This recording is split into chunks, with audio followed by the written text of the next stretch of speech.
Papua bukan tanah kosong, tetapi hari ini orang Papua dikosongkan dari tanahnya, gitu ya.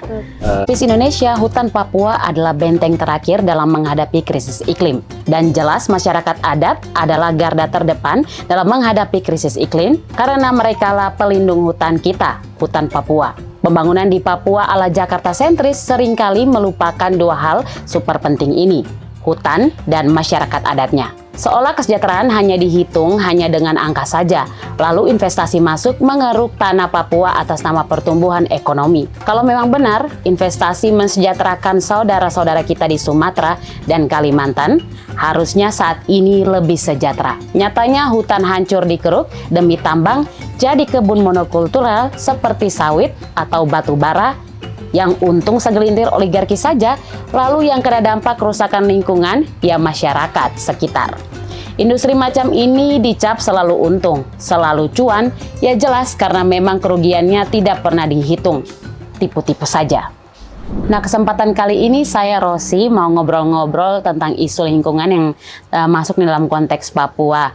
Juga saat ini Papua telah menjadi the next target untuk dibabat habis hutannya. Nah, isu keadilan lingkungan dan keadilan ekonomi ini sayangnya belum jadi isu mainstream di akar rumput. Makanya perlu para pemudanya untuk membawa isu ini supaya lebih diperbincangkan lagi di masyarakat Papua.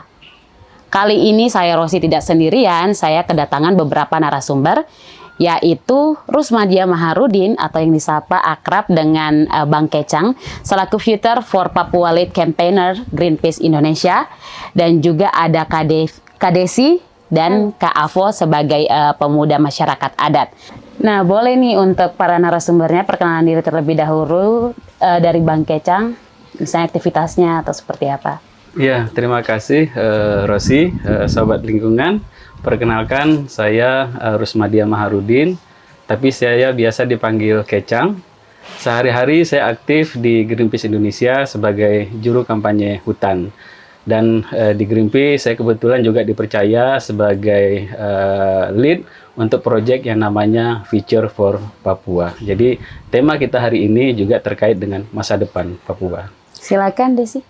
Halo Sobat Lingkungan, perkenalkan nama saya Desi Santuf. Saya selaku founders Atap Papua untuk pemuda dan juga fokus kami terhadap literasi dan numerasi budaya untuk anak-anak didik kami di rumah belajar dan juga membangun kapasitas pemuda lewat program-program kami di Atap Papua. Kemudian Kak Avo. Halo Sobat Lingkungan semuanya, saya Alfuriani Reba, biasanya disebut Avo. Untuk saat ini saya aktivitasnya sedang bersama-sama dengan pemuda adat Klabra di Distrik Buk. Mungkin itu ya. Ngomongin soal pemuda, mungkin langsung saja ya pertanyaan ini buat Kak Avo dan Kak Desi. Seperti yang sudah disampaikan bahwa FDC ini kan telah mengumpulkan 100 peserta, yaitu berupa pemuda masyarakat adat di satu tempat yang sama. Sebenarnya apa sih yang membuat mereka tuh tergerak, mempunyai tujuan atau visi, dan apa sih yang sebenarnya menjadi kerinduan mereka untuk ikut bersama dalam FDC tersebut? Oke, kalau untuk kemah pemuda adat FDC yang tadi itu, saya sendiri itu tentunya punya ketertarikan untuk mengikuti FDC saat itu. Karena kebetulan lingkungan saya, tempat di mana saya sering beraktivitas, di situ saya menemukan masalah yang dia tidak terlepas dari kita membicarakan bagaimana pengelolaan sumber daya alam dan investasi yang masuk ke lingkungan yang yang saya dan teman-teman saya berada di sana. Nah, sebut saja misalnya kalau di Kabupaten Sorong dan di Kabupaten Sorong kita lihat kan investasi industri ekstraktif dan juga perkebunan. Di situ aktivitas investasi yang ternyata memberikan dampak negatif kepada masyarakat. Bukan hanya soal dari segi ekonomi ada masyarakat yang menjadi buruh, tapi kemudian ada kriminalisasi juga di masyarakat. Masyarakat juga tidak tahu nih ada investasi yang masuk dan apakah hak mereka diatur di dalam itu. Karena melihat kondisi-kondisi itu akhirnya kami waktu itu sudah bersama-sama, dan setelah ada FDC di situ oh kayaknya penting nih biar untuk menambah pengetahuan lagi. Apa yang kurang di kami nih biar bisa kami persenjatai diri kami ketika melakukan advokasi dan juga ketika kami berada di tengah-tengah penderitaan masyarakat adat Papua gitu.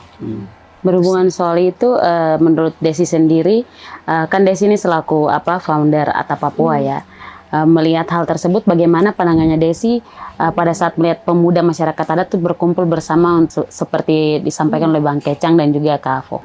Ya, menurut saya ini menarik sekali ya teman-teman, kegiatan FDC yang didorong oleh kawan-kawan Greenpeace itu sendiri, bagaimana mendorong pemuda bisa peduli dan melihat persoalan lingkungan itu secara kompleks yang merujuk pada kesenjangan sosial, budaya, ekologi, dan juga ekonomi masyarakat Papua saat ini.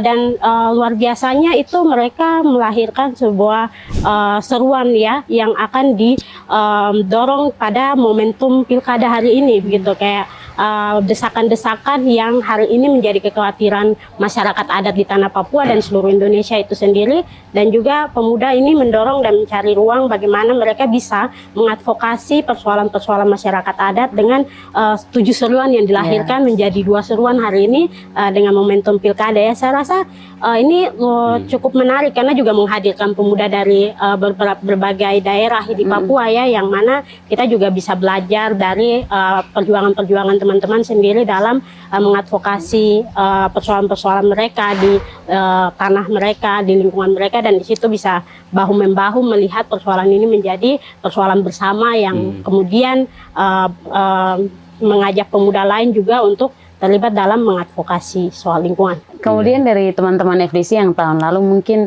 bisa ceritakan sedikit apa saja yang sudah didapatkan terkait misalnya skill-skill kalian punya peningkatan-peningkatan seperti apa begitu?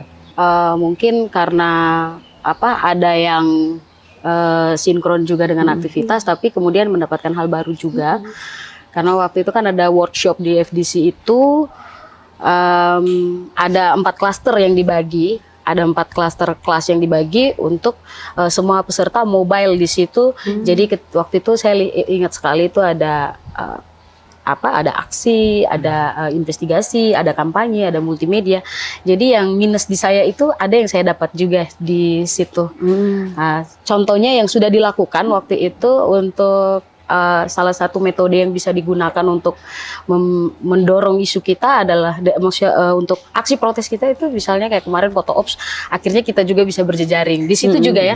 Selain kita mendapatkan pengetahuan baru, itu kita bisa berjejaring, dan ya karena itu adalah pertama kali saya juga mengikut kegiatan yang di situ saya bertemu dengan pemuda-pemuda dari berbagai daerah yang ada di Papua. Di situ ada satu semangat yang bangkit di situ. Oh, kita tidak sendiri nih. Hanya memang perlu dirawat terus, harus perlu didorong terus, dan memang jangan sampai kami meninggalkan lingkungan yang seperti itu, karena kalau ini ya akhirnya situasi yang sekarang akan membawa pemikiran kita larinya ke politik praktis, karena ini tantangan kita sebenarnya. Yang saya lihat, menurut saya sebagai anak muda, saya lihat itu satu tantangan juga. Kalau saya nyaman dengan zona nyaman yang diberikan lewat negara, lewat kebijakan-kebijakan hari ini, saya tidak akan peduli dengan yang lingkungan dan apalagi masyarakat saya. Padahal saya adalah satu kesatuan yang tidak bisa dipisahkan dalam konteks Papua itu. Dari hutan saya itu tidak bisa dipisahkan, segala isinya pun tidak bisa dipisahkan. Sebelum bahas lebih dalam, pasti teman-teman dari Sobat Lingkungan ada beberapa yang mungkin belum tahu ya kalau Forest Defender Camp atau yang biasanya disebutin FDC itu apa. Kita bisa nih menanyakan ke Bang Kecang, karena Bang Kecang ini juga merupakan bagian ya dan sangat berperan aktif untuk Greenpeace dalam isu lingkungan. Dan juga di Forest Defender Camp itu, setahu saya saat ini juga 1990 Camp ya? 1990% Camp. Ya, itu sedang ada di berbagai kota di Indonesia. Boleh dijelaskan sedikit?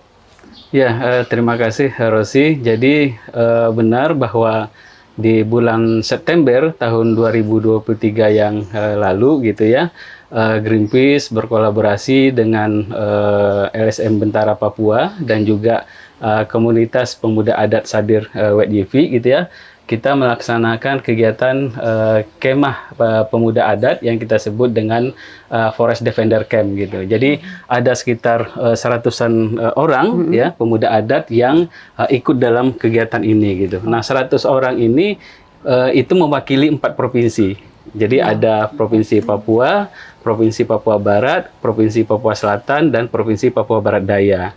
Nah, dan itu juga diikuti perwakilan dari 12 kabupaten kota, Kakak Rosi.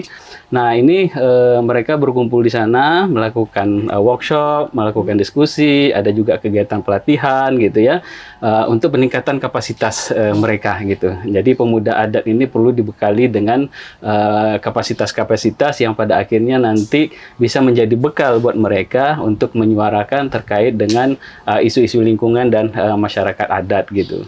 Dan benar bahwa saat ini Greenpeace juga sedang melakukan kegiatan 90% camp gitu ya. Ini kita lakukan di yang sudah kita lakukan di Banjarmasin, kemudian juga di Bogor, kemudian juga kemarin di Jayapura, dan baru selesai 2 hari yang lalu itu di di Sorong gitu. Nah, terakhir nanti akan kita lakukan di Jawa Timur. Nah, jadi sebenarnya Forest Defender Camp dan juga 90% Camp ini adalah ajang konsolidasi pemuda adat gitu ya. Hanya saja kalau di FDC mereka mengeluarkan 7 seruan pemuda adat gitu ya. Di 90% juga ada kegiatan peningkatan kapasitas di situ gitu. Kemudian mungkin Desi bisa menceritakan sedikit tentang Atap Papua, terus skill-skill apa sebenarnya yang terus